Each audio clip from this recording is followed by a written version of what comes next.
Miranda Kristovnikov, and this is They Didn't Teach Me That.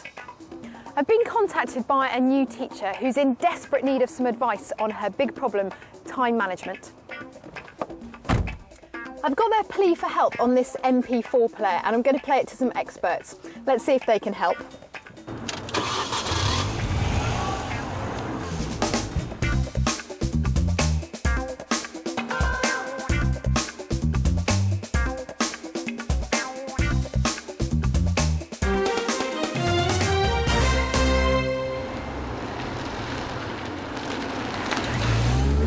I'm on my way to meet my first expert, but in the meantime, take a look at the message I received.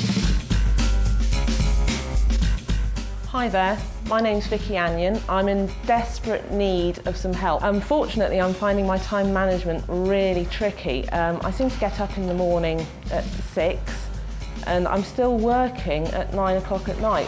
What on earth am I doing wrong? I try to have a social life, but at the same time I know that I need to spend more time planning my lessons and then marking the work from the lesson. As I'm getting married in July, I really need some time to try and plan my wedding, as well as hopefully keeping my boyfriend without him running away with Kylie Minogue. Please, please, can someone help me? Well, as my first port of call, I'm on my way to deepest Lancashire to meet a head teacher called Ian Hulland. Now, he's renowned for walking around the school at 5 o'clock and shooing his staff off home to make sure that they maintain a good life outside school. I reckon he's going to be great for some tips on time management.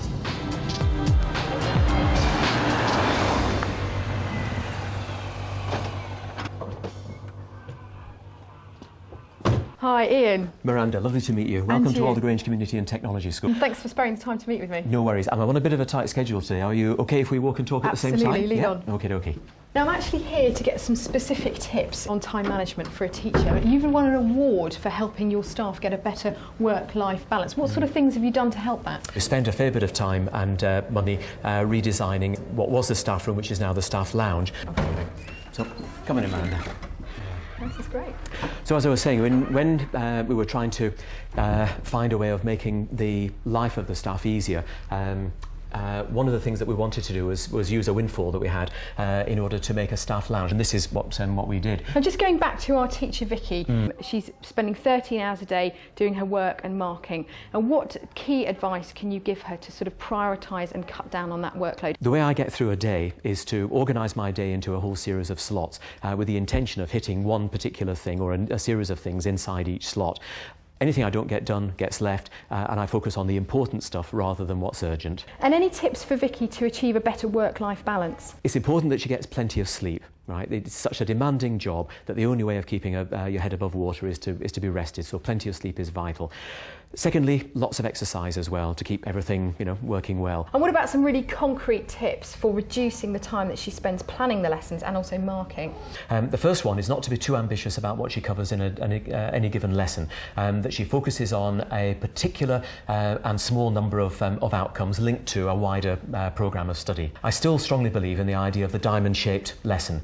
In other words, a very sharp focus, building on the prior learning, identifying what's coming next, developing it, and then drawing it to a conclusion, forming a unified whole, and then setting the ground for the next lesson along. In terms of marking, which is something that tends to crucify a lot of young teachers, I think, there is often the temptation to feel that they've got to mark every single piece of work and mark it so thoroughly that they're marking every single dimension of the task that's being looked at. And it is seldom necessary to do that. What an inspirational chap. And I think the key thing I can take back to Vicky is to work smarter, not just harder. My next stop isn't very far from here. As every mother would tell you, the ultimate time manager's challenge is to juggle a busy life and look after children. And the next person I'm going to meet has got 7.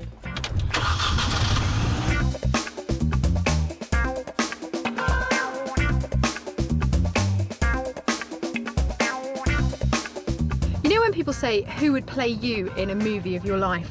Well, the woman I'm going to see is in the strange position of having already seen her life acted out on screen when Helena Bonham Carter played her in a TV drama called The Magnificent Seven, and her name is Jackie Jackson. Hi, Jackie. Hi, Miranda. Hi there.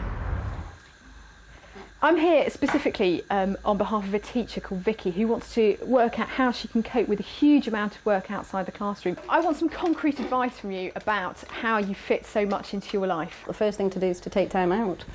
And how do you take time out if you've got 7 kids though, and you've got to look after, you've got so many things to do? My time out is different to anybody else's time out. I've got some lavender in the bathroom. I go and smell a bit of lavender and I hold a few twinkly stones and take a few deep breaths and think, right, start again, shush, I'm busy. Most important thing about managing your time is to know what kind of person you are and how you function best.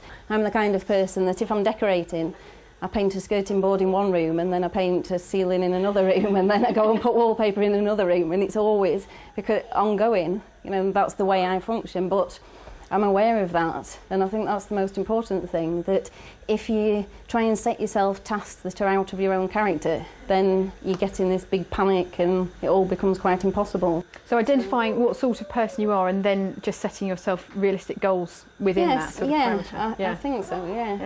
And how do you manage to prioritise? How do you work out what tasks are the most important? Well, the first thing is, if you're a teacher and you had a load of marking, if it was a deadline, an absolute deadline, then it's very much a case of clearing the decks and doing what you have to do. It's just a case of doing it in manageable bits. And you find that little bit of chunk of time, you work better within those 2 hours you've allocated than if you spent 10 hours doing it. Jackie, it's fantastic advice. Thank you very, very much. You carry on with dinner, and it's been really nice to meet you and the family. Good luck. Nice to meet you too. Bye-bye. Meeting Jackie's been really useful, but now I'm off to London to meet a lady called Hazel Bennett to see what she can recommend that Vicky does. Hazel has had 30 years teaching experience and also written a book about what they didn't teach you at Teacher Training College. I think she's got some useful advice for us.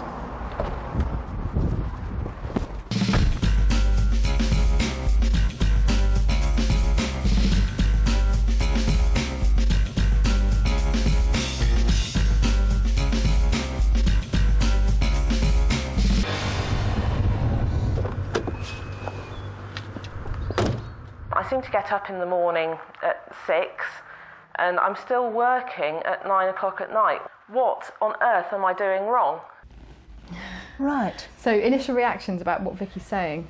Well, this is something that often happens NQTs in the first year. The regime that Vicky is taking is not sustainable. There aren't enough hours in the day to spend an hour planning and an hour marking for every lesson.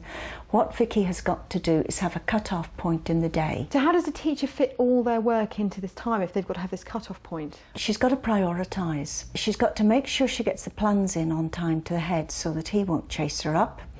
If she finds she's got too many jobs to do, one thing is to write down 2 lists, one that's absolutely necessary to be done today and one that isn't, and keep with the first list, get those done. And is this a common problem for all first-time teachers, that they feel completely snowed under with the amount of work they've got to do? Yes, it is. The first year of teaching is probably your most difficult year ever. It's a very steep learning curve. And what advice would you give to teachers who feel like it's just too much and they just want to give it all up? The next year is much easier because you know the ropes, you feel more confident, and you don't have to worry about passing your induction year anymore. And any more sort of general or practical tips? Use commercially produced worksheets. Don't waste your own time. People have been paid to produce these, use them. Secondly, plan on the computer. When you superimpose one week's plan on top of a previous week's plan, there'll be things that will stay the same each week. Also, she's got to ask for last year's plans. It's silly to reinvent the wheel. If she's working in a year group with other teachers, she's got to make sure she's got a good working relationship with them. They get together, split up the planning among them, share the worksheets, and generally help each other. That cuts it down. So working as a group is really important. Teamwork is paramount for all areas of teaching. And what about tips and advice for Vicky to actually get more control of her time and her life? Well, if you've got a home to run, if you've got a family, do get in a cleaning lady at home. If you're doing a full-time job, you can't possibly do 2 jobs. Also, mark on the train. That saves you time. And what about any resources that are available to teachers to help them with time management? There's so many websites like Primary Resources and Top Marks. These are so time-saving. Brilliant. Hazel, that's been fantastic and some great tips on time management. Thank you very much. You're welcome. Well, having got lots of tips on time management for Vicky, I've run out of time myself before I've got to meet her, so better get my skates on.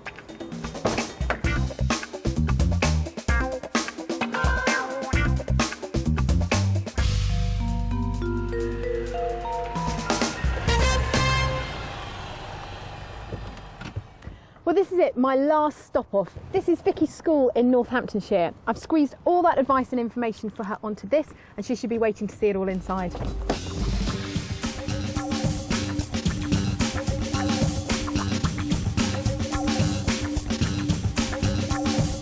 While Vicky takes a look at that and the kids are in the hall doing PE next door, let's just remind ourselves of the advice that I've gathered for her. First, Ian Holland told me that it was about working smarter, not harder. So Vicky should make sure she prioritises what's important, not what's urgent.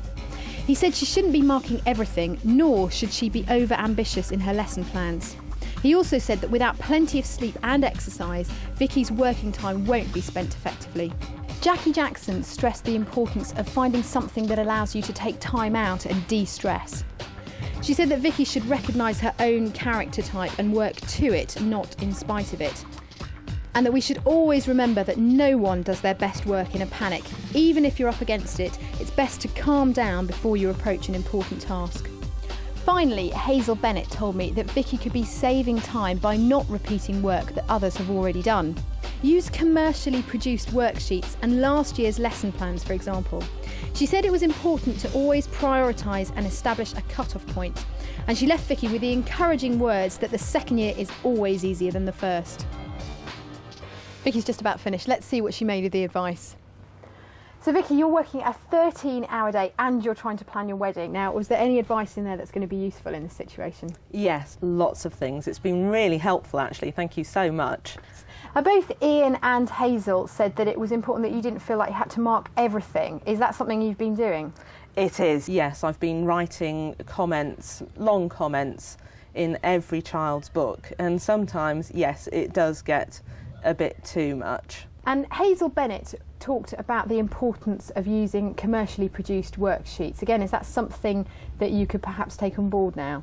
Definitely, having just seen the video, I think that's a really good idea, and I won't be as ashamed in the future to actually use them.